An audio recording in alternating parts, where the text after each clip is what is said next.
ஜோஜோ TV. சாப்பாட்டு பறவை. சுன்முன்ங்கிற பேர் கொண்ட ஒரு பறவை காட்டுக்குள்ள வாழ்ந்து வந்தது. அதுக்கு வண்ணமயமான அழகான ரெக்கைகள் இருந்தது. எல்லாருக்கும் அதை பார்த்தா ரொம்ப பிடிக்கும். எல்லாரும் அதுக்கு தானியங்களை கொண்டு வருவாங்க. ஏன்னா அதை சாப்பிட்டதும் அது சந்தோஷப்படும்னு. ஆனா சுன்முன் பறவைக்கு ஒரு மோசமான குணம் இருந்தது. அது எவ்வளவுதான் சாப்பிட்டாலும் அதோட வயிறு எப்பவும் நிறையாது. அதுக்கு எப்பவும் சாப்பிட்றதுன்னா ரொம்பவே பிடிக்கும். ஒரு நாள் சுன்முன் பறவை ரொம்ப நிம்மதியா ரோட்டோரத்தில் இருக்கிற ஒரு மரத்து மேல உட்கார்ந்து இருந்தது. அங்க அதுக்கு பக்கத்திலேயே அதோட தோழிகளும் உட்கார்ந்து இருந்தது. அப்புறம் எல்லாரும் பேசிக்கிட்டு இருந்தாங்க. சரி சொல்லு சுன்முன் பறவையே, என்ன நிலவரம்? நான் நல்லா இருக்கேன், நீ உன்னை பற்றி சொல்லு.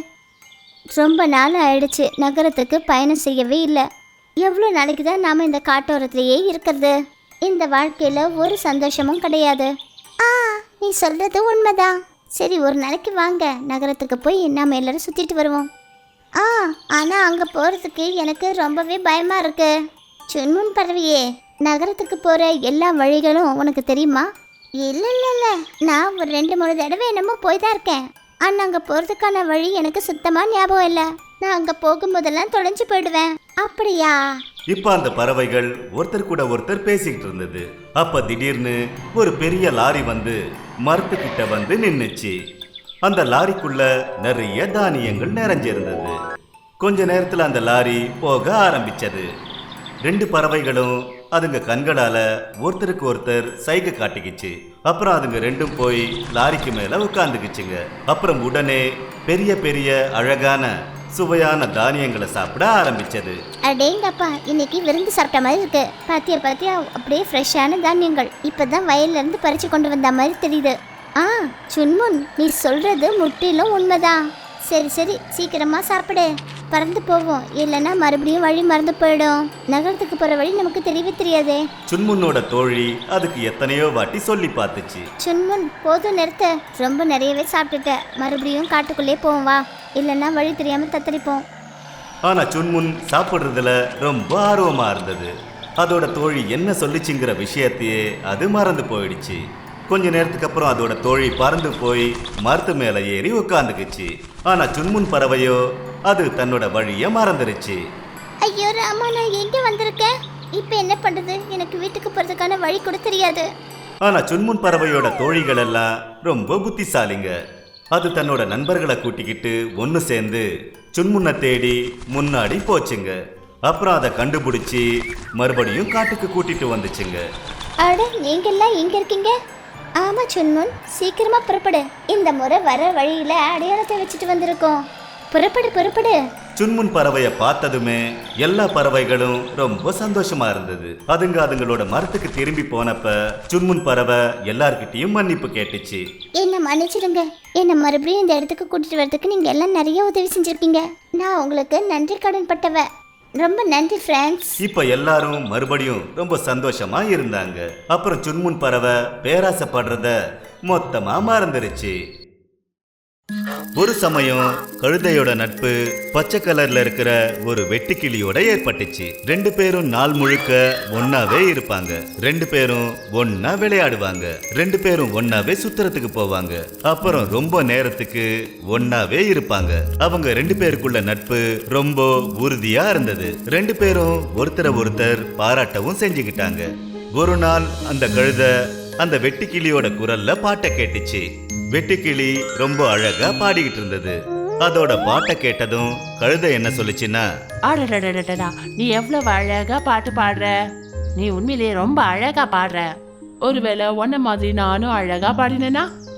அது சரி, நீ எப்படி இவ்வளவு அழகா பாட்டு பாடுற? ஏதாவது விஷயம் இருக்கணுமே, எனக்கும் சொல்ல வெட்டுக்கிளி. நாம 2 பேரும் நல்ல நண்பர்கள் தானே. எனக்கு பாட்டு பாடுறதுக்கு ரொம்ப ஆசை தெரியுமா? ஒருவேளை நீ எனக்கு கத்து கொடுத்தினா அப்ப நானும் கத்துப்பேன். நீ எனக்கு பாட்டு பாட கத்து கொடுக்கறியா நண்பா? வெட்டுக்கிளி சிரிக்க ஆரம்பிச்சது. அப்புறம் கழுதை கிட்ட சொல்லிச்சு, அப்படியெல்லாம் ஒன்றும் கிடையாது. நான் ஒன்றும் ரொம்ப அழகாலாம் பாடல. ஆனாலும் நீ என்னை இவ்வளோ பாராட்டியிருக்க, அதுக்காக உனக்கு ரொம்ப ரொம்ப நன்றி. உனக்கு தெரியாதுன்னு நினைக்கிறேன். நான் பனித்துளிகளை மட்டும்தான் குடிக்கிறேன். இதுதான் காரணம். அதனாலதான் என்னோட குரல் இவ்வளவு இனிமையா இருக்கு. எங்க அம்மா எனக்கு பாட்டு கத்து கொடுத்தாங்க. ஆனா அதை விட அதிகமா இந்த பனித்துளிகள் என்னோட தொண்டையை இன்னும் மென்மையா ஆக்கிடுச்சு. அப்புறம் என்னோட பாட்டை கேட்டு எல்லாரும் என்ன பாராட்டுறாங்க. அதனாலதான் நான் எப்பவுமே பாடிக்கிட்டே இருக்கேன். ஆனா நண்பா, நான் சொல்றத நல்லா கவனமா கேளு. எல்லாரும் பாட்டு கத்துக்கிறது அவ்வளவு சுலபம் கிடையாது. அதே பனித்துளிகளை நீ குடிச்சினா உன்னோட இவ்வளோ பெரிய சரீரம் எப்படி உயிர் வாழ முடியும்? நீ இறந்து கூட போயிடுவ. அதனால நீ அப்படியெல்லாம் பண்ணக்கூடாது. நீ இப்ப எப்படி பாடுறியோ அதே மாதிரி பாடு. அப்புறம் உன்னை பாராட்டுறதுக்காகத்தான் நான் உன் கூட இருக்கேன்ல. வெட்டுக்கிளி கழுதைக்கு எவ்வளவோ எடுத்து சொல்லுச்சு. ஆனா கழுதை எங்கே புரிஞ்சுக்க போகுது? அது ரொம்ப பிடிவாதமா இருந்தது. இப்ப அதுவும் நாள் முழுக்க சாப்பாடு தண்ணி எல்லாத்தையும் விட்டுட்டு காலையில கிடைக்கிற பனித்துளிகளை குடிக்குது. தன்னோட தொண்டைய மென்மையாக்கி பாடணும்னு ஆசைப்பட்டுச்சு. அந்த கழுதை விடாம இதே மாதிரி செஞ்சுக்கிட்டு இருந்தது. பச்சை வெட்டுக்கிளி எத்தனையோ தடவை அதுக்கு சொல்லுச்சு. ஆனா கழுதை அதோட பேச்ச கேட்க தயாராவே இல்ல. கொஞ்ச நாளைக்கு அப்புறம் அந்த கழுதையோட உடல்நிலை மோசமாயிடுச்சு. அதுக்கு உடம்பு சரியில்லாம போச்சு. ரொம்ப சீக்கிரத்துல இறந்துருச்சு. பாவம் வெட்டுக்கிளி தன்னோட நண்பனை இழந்து ரொம்ப சோகமாயிடுச்சு. அப்புறம் யோசிக்க ஆரம்பிச்சது. ஒருவேளை என்னோட நண்பன் நான் சொன்னதை கேட்டிருந்தா, பாடணும்னு பிடிவாதம் பிடிக்காம இருந்திருந்தா, இன்னைக்கு நாங்க 2 பேரும் எவ்வளவு சந்தோஷமா இருந்திருப்போம். இப்படி நீ பிடிவாதம் பண்ணது கொஞ்சம் கூட நல்லா இல்ல நண்பா. இதுக்கு தான் சொல்லுவாங்க, எப்பவும் யோசிக்காம புரிஞ்சிக்காம பிடிவாதம் பிடிக்கிறது நல்லதுக்கு இல்லைன்னு. ஏழையின் தங்க ஆப்பிள் மரம். ஒரு கிராமத்துல செந்துங்கிற பேர் கொண்ட ஒரு மனுஷன் இருந்தான். அவர் ரொம்பவே ஏழை. அவர் பக்கத்து கிராமத்துல ஜனங்களோட நிலத்துல வேலை செஞ்சு தன்னோட வயித்தை நிரப்பிக்கிட்டு இருந்தாரு. எல்லாரும் அவனுக்கு வேலை செய்யறதுக்கு கூலி கொடுப்பாங்க. அப்புறம் சாப்பிடுறதுக்கு சாப்பாடும் கொடுப்பாங்க. ஆனா ஜெகன் சேட் ரொம்பவே தந்திரமானவர். செந்து எப்ப ஜெகன் சேட்டோட தோட்டத்துல வேலை செஞ்சாலும் ஜெகன் சேட் அவருக்கு குறைவான சம்பளத்தை தான் கொடுப்பாரு. அட, சாப்பாடு கிடைக்கிறத விடுங்க, அவருக்கு குடிக்க தண்ணி கூட கொடுக்க மாட்டாரு. ஏன்பா சந்து, அங்க என்ன பண்ணிட்டு இருக்க? நீ எந்த வேலை வெட்டியும் செய்ய மாட்டியா?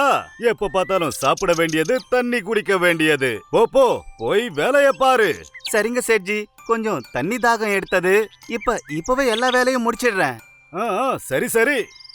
ஒரு நாள் ஜெகன் சேட் தன்னோட தோட்டத்துல செடிங்களை பார்த்துக்கிட்டு இருக்கும்போது அப்பதான் அங்க காஞ்சி போன ஆப்பிள் செடியை பார்த்தாரு. இந்த செடியை எங்க இருந்து கொண்டு வந்தாங்கன்னு தெரியல, அப்படியே காஞ்சி போயே இருக்கு. இத என்ன பண்றது? அப்பதான் அந்த இடத்துக்கு செந்து வந்தாரு. அவர் ஜெகன் சேட் கிட்ட சொன்னாரு, சேட்ஜி, வேலை எல்லாத்தையும் முடிச்சிட்டேன். என்னோட கூலியை கொடுத்தீங்கன்னா இங்க இருந்து கிளம்பிடுவேன். அப்பதான் காஞ்சி போன ஆப்பிள் செடியை பார்த்ததும் ஜெகன் சேட்டுக்கு ஒரு ஐடியா வந்தது. அப்புறம் அவரு செந்து கிட்ட சொன்னாரு, சரி சரி, இங்க வா, ஒரு வேலைய பண்ணு. இது ஒரு ஆப்பிள் செடி. இத கொண்டு போ, உன்னோட தோட்டத்துல நட்டு வை. சேட்ஜி, இந்த செடிங்களை வச்சுக்கிட்டு நான் என்ன பண்றது? ஏற்கனவே அது காஞ்சி போயிருக்கு. இத எடுத்துட்டு போறதா இருந்தா எடுத்துட்டு போ, இல்லனா இங்க இருந்து எதுவுமே கிடைக்காது. செந்து எதுவும் பேசாம அந்த காஞ்சி போன ஆப்பிள் செடியை எடுத்துக்கிட்டாரு. தன்னோட வீட்டு தோட்டத்துல கொண்டு வந்து வச்சாரு. அவர் அந்த செடியை ரொம்பவே நல்லபடியா கவனிச்சுக்கிட்டாரு. ஒரு மாசத்துக்கு அப்புறமா செந்துவோட தோட்டத்துல ஆப்பிள் மரம் நல்லா அசைய ஆரம்பிச்சது. இப்ப அந்த மரத்துல பூவும் பூத்துச்சு. செந்து அதை பார்த்துட்டு ரொம்ப சந்தோஷப்பட்டாரு. அடேங்கப்பா, நான் இந்த செடியை எதுக்கும் பிரயோஜனம் இல்லைன்னு நினைச்சேன். இப்ப இது மரமாயி பூ கூட பூத்துச்சு. கூடி சீக்கிரத்துல இதுல ஆப்பிள் கூட விளையும். ஒரு நாள் செந்து காலையில எழுந்து போய் தன்னோட ஆப்பிள் மரத்தை பார்த்தபோது அவர் அப்படியே அதிர்ந்து போயிட்டாரு. அதுல தங்க நிற ஆப்பிள் காய்ச்சி இருந்தது. அடேங்கப்பா, இது என்ன தங்க நிற ஆப்பிள்? இந்த மாதிரி ஆப்பிளை நான் இது வரைக்கும் பார்த்ததே கிடையாது. செந்து ஆப்பிளை பறிச்சுக்கிட்டு நகரத்துல இருக்கிற மண்டிக்கு போனாரு. ஆப்பிள் வியாபாரி ஆப்பிளை பார்த்து ரொம்ப சந்தோஷப்பட்டாரு. அப்புறம் அவரு செந்து கிட்ட சொன்னாரு, அது சரி, இந்த ஆப்பிளை எங்க இருந்து கொண்டு வந்திருக்கீங்கப்பா? இந்த மாதிரி ஆப்பிள் இங்க கிடைக்கிறதே கிடையாது. இதுக்கு எவ்வளவு விலை கேப்ப? சேட்ஜி, நீங்க கொடுக்கணும்னு நினைக்கிறத கொடுங்க. ஏன்பா, இதுக்கு நான் உனக்கு 1 லட்சம் ரூபாய் கொடுக்கறேன். என்ன சொன்னீங்க? 1 லட்சம் ரூபாவா? அப்படின்னா 2 லட்சம் ரூபாய் வாங்கிக்கோ. செந்துக்கு ரொம்ப அதிர்ச்சி ஆயிடுச்சு. அப்புறம் அந்த வியாபாரி கிட்ட 2 லட்சத்துக்கு எல்லா ஆப்பிளையும் வித்துட்டாரு. அந்த பணத்தை வாங்கிட்டு அவரு வீட்டுக்கு வந்தாரு. ஆனா மறுநாள் காலையில பார்த்து மறுபடியும் அதிர்ச்சி அடைஞ்சாரு. ஏன்னா மறுபடியும் மரத்துல தங்க நிற ஆப்பிள் காய்ச்சி இருந்தது. இது போல தங்க நிற ஆப்பிளை வித்து சந்துவுக்கு நிறைய வருமானம் வர ஆரம்பிச்சது. சந்து இந்த மாதிரி சம்பாதிக்கிறத பார்த்துட்டு ஜெகன் சேட் தலையிலேயே அடிச்சுக்கிட்டாரு. ஐயோ, நான் என்ன வேலை பண்ணிருக்கேன்? காஞ்சி போன செடின்னு நினைச்சு இவனுக்கு கொடுத்தனே, ஆனா இவன் என்னை விட பெரிய சேட் ஆயிட்டானே. அப்புறம் இது போல காஞ்சி போன தங்க நிற ஆப்பிள் மரங்கள் செந்துவோட தலையெழுத்தையே மாத்திருச்சு. இதுக்கு தான் சொல்லுவாங்க, நாம எந்த ஒரு பொருளையும் வேஸ்ட்னு நினைக்க கூடாது, அத நாம நல்லபடியா பார்த்துக்கணும். மாய கத்திரிக்காய். கௌசல்யாவுக்கு கடவுள் மேல பக்தி ஜாஸ்தி. அவளும் தன்னோட புருஷனும் கஷ்டப்பட்டு உழைச்சி அவங்களோட குடும்பத்தை நடத்தி வந்தாங்க. ஆனாலும் அவங்க வீட்ல இருந்து ஏழ்மை போற மாதிரியே தெரியல. அவங்களோட மாமியாருக்கு ரொம்பவே உடம்பு சரியில்லை. அதனால அவங்க சம்பாதிக்கிற பணம் எல்லாமே மருந்துக்கே செலவாகிட்டு இருந்தது. அம்மாவோட வைத்திய செலவுக்கு ஜாஸ்தி செலவாகுதுங்க. நாம எவ்வளவுதான் சம்பாதிச்சாலும் அவங்களுக்கு மருந்து வாங்குறதுக்கே சரியா போகுது. குழந்தைங்களுக்கு ஃபீஸ் கட்டணும், யூனிஃபார்ம் வாங்கணும், இதுக்கெல்லாம் செலவு பண்ணணும்னா நமக்கு இன்னும் நிறைய பணம் தேவைப்படுங்க. நான் என்ன யோசிக்கிறேன்னா, நம்ம வீட்டில் இன்னும் ஒரு தையல் மிஷின் வாங்கி போடணுங்க. ராத்திரில கொஞ்சம் துணி தச்சு கொடுத்தேன்னா இன்னும் நிறைய பணம் கிடைக்கும். விடு கௌசல்யா, அதை பத்தி கவலைப்படாத. நீ பசங்களையும் அம்மாவை மட்டும் கவனிச்சுக்கோ. நம்ம வருமானத்துக்கு நான் ஏதாவது யோசிக்கிறேன். கௌசல்யா புருஷனோட வேலை ஒன்னும் பெருசா போகல. அவர் ராத்திரி பகலுன்னு ரொம்ப உழைக்க ஆரம்பிச்சாரு. ஆனா இன்னொரு பக்கம் கௌசல்யா கடவுளுக்கு பூஜை செய்யறதுல குறையே வைக்கல. ஒரு நாள் தன்னோட வருமானத்தை எடுத்துட்டு வந்து தன்னோட மனைவி கிட்ட கொடுத்தாரு. கௌசல்யா உடனே அதுல இருந்து கொஞ்சம் பணத்தை எடுத்து ஏழைங்களுக்கு கொடுத்தா. அப்பதான் அவளோட பொண்ணு அவகிட்ட சொன்னா, அம்மா, நீங்க அப்பா கிட்ட நம்ம கிட்ட பணம் இல்லைன்னு சொல்லிக்கிட்டு இருந்தீங்க, ஆனா நீங்க என்னடன்னா ஏழைங்களுக்கு பணம் காசு கொடுக்குறீங்க. ஆமாண்டா கண்ணா, இது புண்ணிய காரியம். நம்ம கிட்ட என்னதான் கொஞ்சமா பணம் இருந்தாலோ இல்ல அதிகமா இருந்தாலோ நீ மத்தவங்களுக்கு உதவி செய்ய கை கொடுக்கணும். அப்புறம் ஞாபகம் வச்சுக்க, நாம மத்தவங்களுக்கு உதவி செஞ்சோம்னா அந்த கடவுள் நிச்சயமா நமக்கு உதவி செய்வார் கண்ணா. கௌசல்யாவுக்கு ரொம்பவே இலகின மனசு. அந்த கடவுளோட அருளால ஒரு நாள் காய்கறி வாங்கும்போது அவ கண்ணுல 2 மினுக்கிற கத்திரிக்காய்கள் பட்டது. அவ அதை வாங்கிக்கிட்டு வீட்டுக்கு வந்தா. கௌசல்யா அவ வீட்டு வாசல்ல நுழையும் போது அவளோட 2 பிள்ளைகளும் சண்டை போடுறத பார்த்தா. ஏன் இப்படி சண்டை போட்டுக்கிறீங்க? இவன் என் பொம்மையை எடுத்துக்கிட்டாமா. இல்ல, இவன் தான் என் பொம்மையை உடைச்சான். சரி சரி, ஏன் சண்டை போட்டுக்கிறீங்க? புது பொம்மையை நான் உங்களுக்கு வாங்கி தரேன். இப்படி சொன்னதுமே அவங்க வீட்டுல நிறைய புதுவிதமான பொம்மைகள் வந்தது. அதை பார்த்ததும் எல்லாரும் அதிர்ச்சி ஆயிட்டாங்க. அம்மா, இந்த இந்த கத்திரிக்காய் என்ன மாய கத்திரிக்காயா? இதுங்க வந்ததும் பொம்மைகளும் வந்துடுச்சு. ஆ, அப்படியா? அப்படின்னா மாய கத்திரிக்காயே, என் மாமியாரோட உடம்பு சரியாகணும். திடீர்னு கௌசல்யாவோட மாமியாரு எழுந்து நின்னாங்க. ஆரோக்கியமா இருக்கிற மாதிரி உணர்ந்தாங்க. அம்மாடி மருமகளே, நான் முழுமையா குணமாயிட்டேன். இது என்ன அதிசயம்? இப்ப மெல்ல மெல்ல அவ என்னெல்லாம் கேக்குறாளோ அந்த கத்திரிக்காய் அவளுக்கு எல்லாமே கொடுத்தது. அம்மா, நாம இப்ப பெரிய பணக்காரங்களாயிட்டோம். பாருங்களேன், இப்ப புது வீடு இருக்கு, கார் இருக்கு. இனிமே உங்களுக்கு எந்த ஒரு கஷ்டமும் இருக்காதுமா. ஆமா, ஆனா இப்போ நாம இந்த மாய கத்திரிக்காய் கிட்ட தினமும் ஏதாவது கேட்டுக்கிட்டே இருக்க கூடாது. ஆனா நமக்கு என்னெல்லாம் கிடைச்சதோ அது நம்ம கிட்ட இருக்கு. அத ஜனங்களுக்கு பகிர்ந்து கொடுக்கணும், மத்தவங்களுக்கு உதவி செய்யணும். அதனால அவங்களும் அவங்க வாழ்க்கையில சந்தோஷமா இருப்பாங்க. நான் சொல்லிருக்கேன்ல, நாம மத்தவங்களுக்கு உதவி செஞ்சோம்னா அந்த கடவுளும் நமக்கு உதவி செய்வாரு. ஆமாமா, நீங்க சொன்னதெல்லாம் உண்மைதான். இப்ப கௌசல்யா தன்னோட குடும்பத்தோட ரொம்ப சந்தோஷமா வாழ்ந்து வந்தாங்க. குரங்கோட மேஜிக் வாலு. ஒரு சமயம் நடந்த விஷயம். ஒரு கிராமத்துல ஹரிங்கிற பேர் கொண்ட ஒரு பையன் இருந்தான். அவனோட அப்பா ஹீராலால் ரொம்ப பேராசை பிடிச்சவரு. ஹரி ஒரு நாள் அவங்க அப்பா கிட்ட கேட்காமலே ஒரு பொண்ண கல்யாணம் பண்ணிக்கிட்டான். அந்த பொண்ண வீட்டுக்கே கூட்டிட்டு வந்தான். ஹீராலாலுக்கு தெரிஞ்சு போச்சு, அதாவது பொண்ணோட அப்பா அம்மா பெரிய பணக்காரங்கன்னு. இந்த விஷயத்தினால ஹீராலால் ரொம்ப கோபமும் பட்டாரு. அதே சமயம் பொண்ணு கிட்ட 2 மாசத்துக்குள்ள 1 லட்சம் ரூபாய் பணம் கொண்டு வர சொல்லி சொன்னாரு. அப்பா, நீங்க கேக்குற இவ்வளவு பணத்துக்கு நான் எங்க போக முடியும்? அந்த மருமக எவ்வளவோ சொல்லி பார்த்தா, ஆனா ஹீராலால் அத கொஞ்சம் கூட காது கொடுத்து கேட்கல. ஒரு நாள் ஹீராலாலோட மருமக அவரோட பையன் கிட்ட எல்லா விஷயத்தையும் சொன்னா. நீ எதுக்கும் கவலைப்படாத, எல்லாமே சரியாயிடும். ஹரி சொல்றத கேட்டுக்கிட்டு அவனோட மனைவி எவ்வளவோ பொறுத்து போறதுக்கு முயற்சி பண்ணா. அங்க அவளோட மாமனார் ஹீராலால் அவளை சும்மா எப்ப பார்த்தாலும் ஏதாவது சொல்லிக்கிட்டே இருப்பாரு. அவளை போய் 2 லட்சம் ரூபாய் அவங்க அப்பா கிட்ட வாங்கிட்டு வர சொல்லுவாரு. எப்படியோ 2 மாசம் கடந்து போச்சு. ஹரியோட மனைவியால பணம் கொண்டு வர முடியல. இந்த விஷயத்துல கோபம் அடைஞ்சு ஹீராலால் அவங்க 2 பேரையும் வீட்டை விட்டே துரத்திட்டாரு. கணவன் மனைவி 2 பேரும் காட்டுக்கு பக்கத்துல ஒரு நதிக்கரை கிட்ட ஒரு குடிசைய கட்டி இருந்தாங்க. ஒரு நாள் ஒரு வயசான அம்மா மயக்க நிலையில இருந்தத ஹரியோட மனைவி பார்த்தா. அவங்களுக்கு அவ உதவி செஞ்ச. அவங்களுக்கு குடிக்க தண்ணி கொடுத்தா. அம்மா, ஏதாவது வயிற்றுக்கு சாப்பிடுங்க, நீங்க பார்க்கறதுக்கு ரொம்ப வீக்கா இருக்கீங்க. இங்க பாருமா மகளே, உன்னோட இந்த உதவியை நான் எப்படி மறக்க முடியும்? நீ என்னோட உயிரை காப்பாத்தி இருக்க. சொல்லுமா, உனக்கு என்ன வேணும்? எனக்கு எதுவும் வேண்டாங்கம்மா. அட, அது எப்படி வேணான்னு சொல்லுவேன்? எனக்கு மாயம் பண்ண தெரியும். இந்த பரிசு உனக்காக. குரங்கா? ஆமா, இது குரங்கு தான். இது ஒன்றும் சாதாரண குரங்கு இல்லை. இதோட வாலு தங்க வாலு. அப்புறம் தினமும் இது தங்கமா மாறிடும். சாயந்தரத்துல இதை வெட்டிடு. உனக்கு எவ்வளவு பணம் தேவைப்படுதோ அந்த தங்கத்தை வித்து அதை நீ பணமா ஆக்கிக்கலாம் கண்ணு. அந்த வயசான அம்மா உடம்பு குணமானதும் அவங்க மறுபடியும் காட்டை நோக்கி போனாங்க. ஹரியும் அவனோட மனைவியும் ரொம்ப சந்தோஷப்பட்டாங்க. அந்த செல்ல குரங்கு அவங்களுக்கு தினமும் ஒரு நீளமான வாழை கொடுத்தது. அவங்க அந்த வாழை வெட்டி நகரத்துல கொண்டு போய் அதை வித்துட்டு வருவாங்க. மெல்ல மெல்ல அவங்க பெரிய பணக்காரங்கள் ஆயிட்டாங்க. ஹரியோட அப்பாவுக்கு இந்த விஷயம் தெரிஞ்ச உடனே நேரா அவங்க வீட்டுக்கு போயிட்டாரு. ஹரியும் அவனோட மனைவியும் அவர்கிட்ட எல்லா விஷயத்தையும் சொல்லிட்டாங்க. ஹரியோட அப்பா அவங்க 2 பேரையும் சமாதானப்படுத்தி வீட்டுக்கு கூட்டிட்டு போக நினைச்சாரு. ஆனா ஹரி அதுக்கு ஒத்துக்கல. அவனோட மனைவி சொன்னா, அப்பா, நாங்க இங்க நல்லபடியா இருக்கோம்ப்பா. எங்களுக்கு இங்க இருக்கிறதுக்கு தான் மனசுக்கு பிடிச்சிருக்கு. நாங்க உங்களை அடிக்கடி பார்க்க வந்துகிட்டு இருப்போம். ஹீராலால் அங்கிருந்து கோபத்தோட கிளம்பி போயிட்டாரு. அப்புறம் ராத்திரி வந்து குரங்க திருடிக்கிட்டு போனாரு. ஆனா அவருக்கு ஒரு விஷயம் தெரியாது. யாராவது அந்த குரங்க திருடிக்கிட்டு போனா அவங்க கழுதையா மாறுவாங்கன்னு தெரியாது. மறுநாள் ஹரியும் அவனோட மனைவியும் குரங்க தேடிக்கிட்டு அவங்களோட அப்பா வீட்டுக்கு வந்து சேர்ந்தாங்க. அங்க அவங்க அந்த வயசான அம்மாவை பார்த்தாங்க.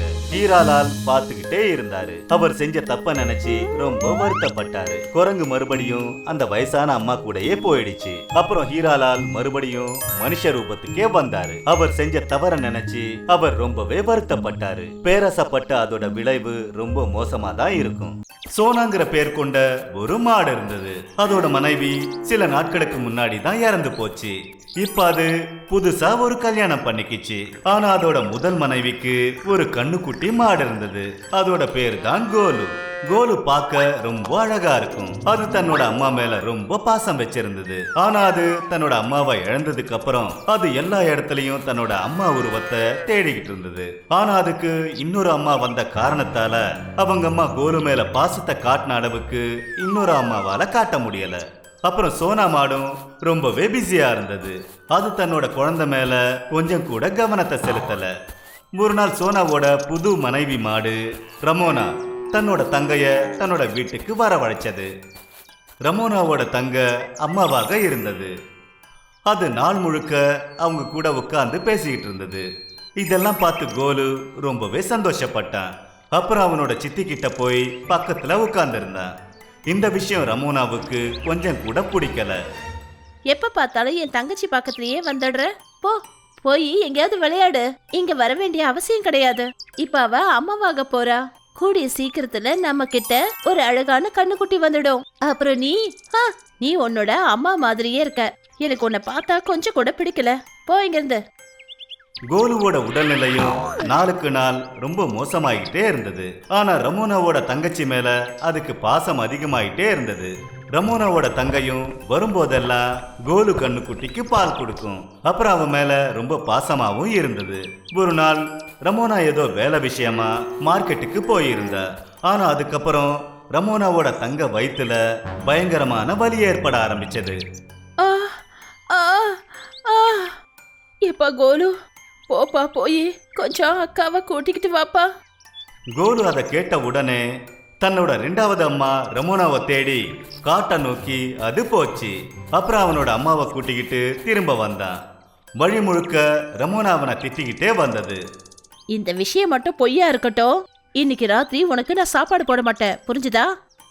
ஆனா ரமோனா வீட்டுக்கு போய் சேர்ந்த உடனே தன்னோட தங்க துடிச்சுக்கிட்டு இருக்கிறத பார்த்ததும் கோலு சொன்னது உண்மைன்னு அது நம்ப ஆரம்பிச்சது. அது உடனே டாக்டரை அழைச்சா அதுக்கு வைத்தியம் பார்த்தாங்க. சுயநினைவுக்கு வந்ததும் ரமோனாவோட தங்க அவகிட்ட சொன்னா, ஒருவேளை இன்னைக்கு உன்னோட பையன் கோலு மட்டும் இல்லைன்னா நான் செத்து போயிருப்பேன்க்கா. ரமோனா தன்னோட தவற உணர ஆரம்பிச்சா. அவ சோனா கிட்ட சொன்னா, நான் உங்க பையன் மேல கொஞ்சம் கூட பாசத்தை காட்டவே இல்லை. இவனை அடுத்தவளோட பிள்ளையா தான் நினைச்சேன். ஆனா உண்மையை சொல்றேன், கோலு உண்மையிலேயே ரொம்ப நல்லவன். நாம 2 பேரும் சேர்ந்து இவனுக்கு பாசத்தை காட்டணும். அவனோட அம்மா அவனுக்கு கொடுத்த பாசத்தை நாம கொடுக்கணும்.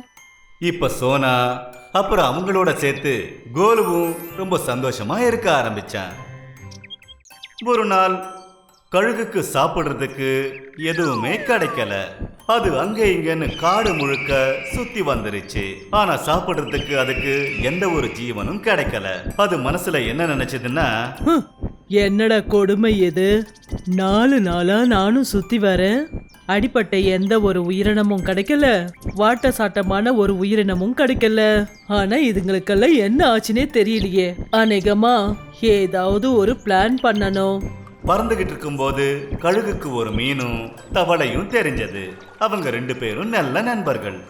கழுகு தன்னோட உடம்புல தங்க நிறத்தை பூசிக்கிச்சு. அப்புறம் அது தண்ணி கிட்ட வந்து உக்காந்தது. அது தண்ணிய குடிச்சுக்கிட்டே தவளை கிட்ட என்ன சொல்லிச்சுன்னா, வாவ், ஆனந்தமா இருக்கு.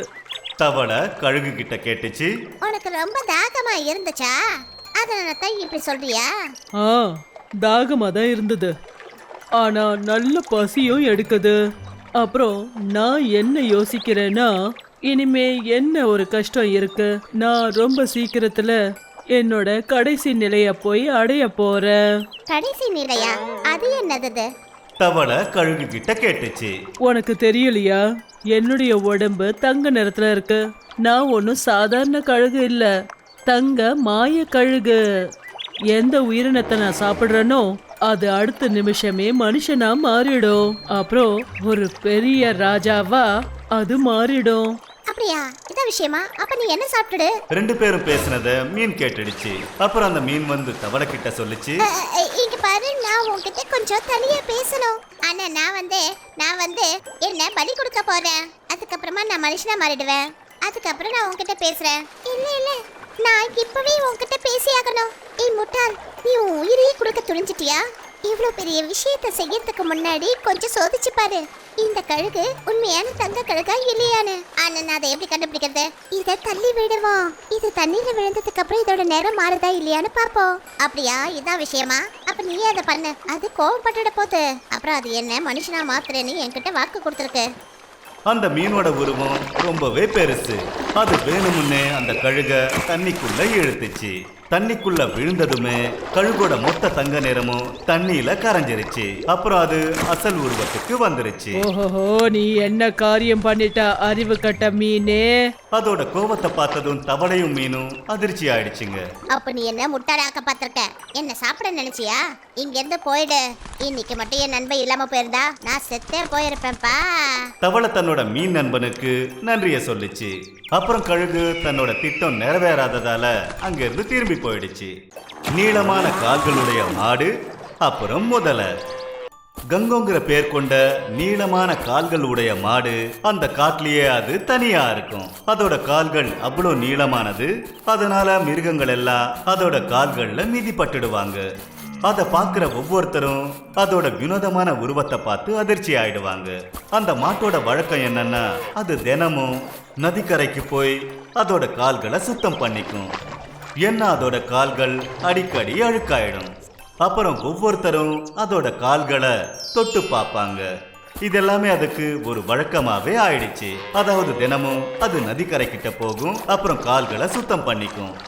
ஒரு நாள் அது தன்னோட கால்களை சுத்தம் பண்ணிட்டு இருக்கும்போது ஒரு காட்டு முதலையோட பார்வையில அது பட்டுச்சு. ரொம்ப வருஷமா இந்த இடத்துல சரியான உணவை நான் சாப்பிடல.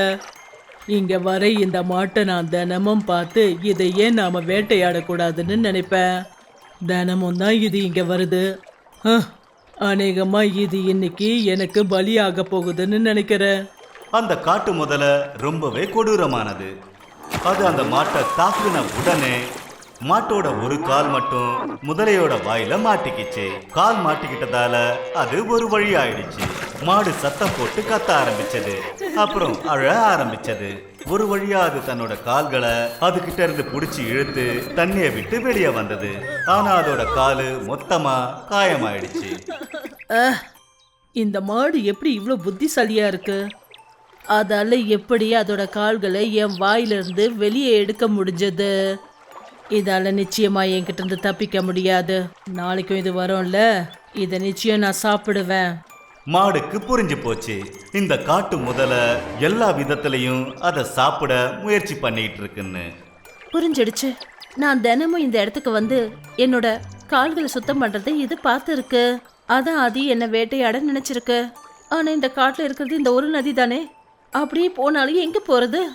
இதுக்கு ஏதாவது ஒரு வழிய நாம செஞ்சே தீரணும். மாடு ரொம்ப புத்திசாலியான மாடு. அது வேணும்னே சில கண்ணாடி துண்டுகளை அது தன்னோட கால்கள்ல மாட்டிக்கிட்டு மறுநாள் அது நதிக்கரை கிட்ட வந்துருச்சு. அது வரத பார்த்து முதல்ல நினைச்சது, இதுக்கு கொஞ்சம் கூட பயமே இல்ல. இன்னைக்கு மறுபடியும் வந்திருக்கு. மறுபடியும் அந்த முதல்ல இன்னொரு முறை வேட்டையாடுறதுக்காக அதோட காலை வாயில கவ்விச்சு. கூர்மையான கண்ணாடி துண்டு அதோட வாயை காயமாக்கிடுச்சு. அப்புறம் அது சத்தம் போட்டு கத்த ஆரம்பிச்சது. மாடு உடனே தண்ணியை விட்டு வெளியே வந்து முதல்ல கிட்ட என்ன சொல்லுச்சுன்னா, நேத்து நீ என்ன காயப்படுத்தின, ஆனா இன்னைக்கு நான் உன்னை காயப்படுத்திட்டேன். நல்ல நிதானமா யோசிச்சு இந்த காட்டுல இருக்க கத்துக்க. நாம எல்லாரும் ஒருத்தர் அடிச்சு கொண்டு சாப்பிட்டோம்னா அப்புறம் எப்படி வாழ்றது? இது ஒண்ணும் இந்த காட்டோட சட்டமும் கிடையாது. அதாவது யாராவது தண்ணி குடிக்க வந்தாலோ இல்ல தன்னை தானே சுத்தப்படுத்திக்க வந்தாலோ தண்ணில இருக்கிற எந்த ஒரு ஜீவனோ அவங்கள தாக்க கூடாது. போனா போகட்டும்னு இன்னைக்கு நான் உன்னை விட்டுட்டேன். அடுத்த முறை இப்படி நடந்தா என்னோட புத்திசாலித்தனத்தால நான் உன் உயிரை கூட எடுப்பேன். நான் இங்க தினமும் வருவேன். என்ன தாக்கணும்னு நினைச்சேன், அப்புறம் அவ்வளவுதான் சொல்லிட்டேன். முதல்ல தன்னோட தவற உணர்ந்துச்சு. அப்புறம் அந்த மாடை போக விட்டுடுச்சு. மறுநாள்ல இருந்து அந்த மாடு நதிக்கரைக்கு வரும், தன்னோட கால்களை தண்ணியில சுத்தம் பண்ணிக்கும். ஆனா அந்த முதலையோ அந்த மாடை தாக்கணும்னு யோசிக்கிறது கூட கிடையாது. 2 தலைகள் கொண்ட சிங்கம். காட்டுக்குள்ள வேட்டையாடுறதுக்கு ஆட்கள் வரது தினமும் வழக்கமா போயிடுச்சு. இந்த விஷயத்தினால பெண் சிங்கத்துக்கு ரொம்பவே கவலையாயிடுச்சு. அது தன்னோட சிங்கத்தை நினைச்சு ரொம்பவே கவலைப்பட்டுட்டு இருந்தது. அதுக்கு ராஜா சிங்கத்தை பிடிச்சுக்கிட்டு போன மாதிரி இந்த சிங்கத்தையும் பிடிச்சு நகரத்துக்கு கொண்டு போக கூடாதுன்னு கவலை இருந்தது. ஒரு நாள் அம்மா பெண் சிங்கம் தன்னோட குட்டி சிங்கத்துக்கிட்ட என்ன சொன்னாங்கன்னா, இங்க பாருடா கண்ணா, நீ ஒரு சிங்கத்தோட வாரிசு. தயவு செஞ்சு நீ இந்த விஷயத்த கொஞ்சம் புரிஞ்சுக்கணும். இந்த காடு நாளைக்கு உன் தலையில ஒரு பெரிய பொறுப்பா இருக்க போகுதுப்பா கண்ணா. உன்னுடைய அப்பா என்னடானா யார்கிட்டயும் எதுவும் சொல்லாம எங்கன்னு தெரியல காணாம போயிட்டாரு. நிச்சயமா இந்த வேலையை யாரோ ஒரு வேட்டைக்காரன் தான் செஞ்சிருக்கணும்னு நான் நினைக்கிறேன். இனிமே நான் நீ இல்லாம வாழ்க்கையை எப்படிப்பா ஓட்டுறது? அப்படி நீயும் இதே மாதிரி தினமும் காலையில போயிட்டு விளையாடிட்டு சாயங்காலம் வந்தீனா எனக்கு எவ்வளோ கவலையா இருக்கும்னு நீ கொஞ்சமாவது யோசிச்சு பாத்தியாப்பா? அம்மா சிங்கம் சொன்னதை கேட்டுட்டு பையன் சிங்கம் என்ன சொல்லுச்சுன்னா, ஆனா அம்மா, நீங்க கவலைப்பட வேண்டிய அவசியமே கிடையாது. ஏன்னா நான் ஒரு சிங்கம். எனக்கு போட்டியா யாராலையும் எதுவும் பண்ண முடியாது. அப்புறம் கூடிய சீக்கிரத்துல நான் பெரியவன் ஆயிடுவேன். ஆனா கண்ணா, நான் சொல்ற விஷயங்களை நீ ஏன் புரிஞ்சுக்க மாட்டேங்கிற? நான் என்ன பண்ணுவேன்? நான் சொல்ற விஷயங்களை நீ புரிஞ்சிக்கவே மாட்டேங்கிற.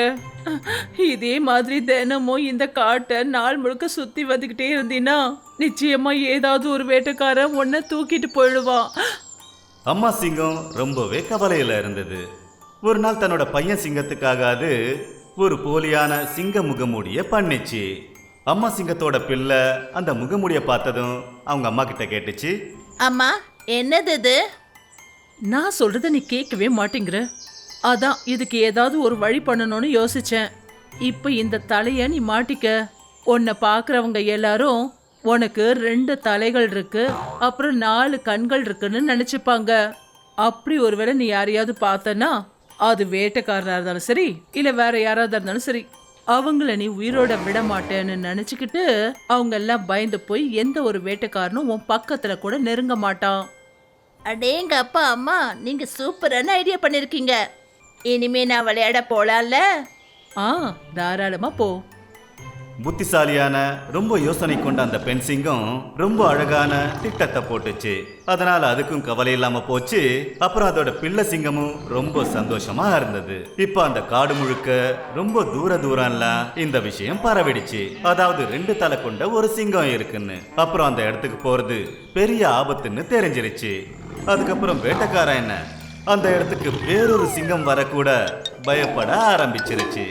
அப்புறம் இதே போல அந்த காட்டுவாசிங்கெல்லாம் ரொம்ப சந்தோஷத்தோட கவலை இல்லாம வாழ்க்கைய வாழ ஆரம்பிச்சதுங்க.